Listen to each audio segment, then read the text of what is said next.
Another big thing is creating the culture of the team.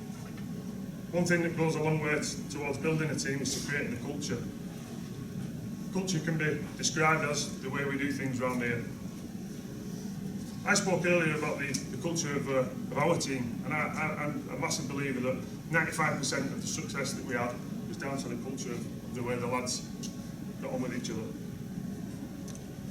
And to get high achievement, you need to set high standards.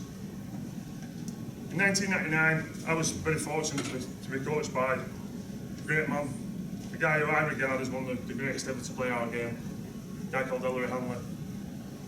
Ellery didn't learn me a lot about rugby.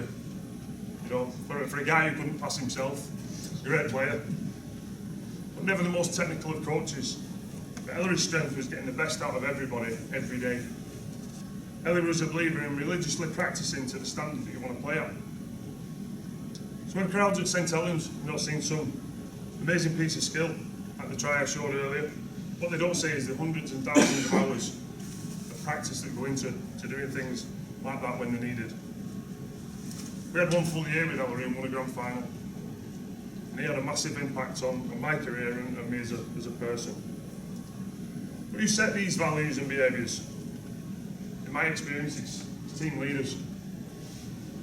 I always say that a team leader, a good captain, is somebody who leads the way with their performance, not necessarily what they say. But these don't have to be appointed.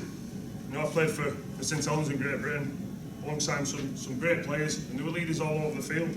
If you take a look at this picture, Andrew Farrell, he was the captain, a great player who always led the way with his performance. Myself, Paul Wellens, former Saints captain, one of the most influential players that I've had the pleasure to play with. And then you've got Brian Carney. I'm not saying everyone has to be a leader. But don't wait to be a leader. If you give 100% at everything you do, and being the one setting the high standards, colleagues will follow. If you want to build the right values and behaviours into a team, that's pretty simple. You need to push for the behaviour you want at every opportunity, and you need to be the one to show behaviour yourself at every opportunity. If you do these two things, you'll build a winning culture within your team. This is a guy called Ronnie Locke, one of the best NFL players of all time, played for the San Francisco 49ers. At the back end of one season, he severely injured a finger on an opposition helmet. Needed surgery, told he needed surgery and a skin graft. The surgeon told him that the skin graft takes a long time to heal and that he'd miss half of the next season. He wouldn't have that. He said, no, I'm not going to miss half the season and let my team down. He said, there must be something else you can do. So the surgeon said, the only way to get you back quicker is to amputate. He says, right, let's do it, cut it off. A bit extreme and all, and certainly not asking for people to shut their fingers off.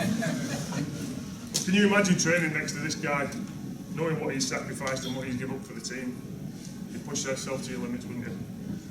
If you want people to push that extra mile, you've got to be prepared to go there yourself.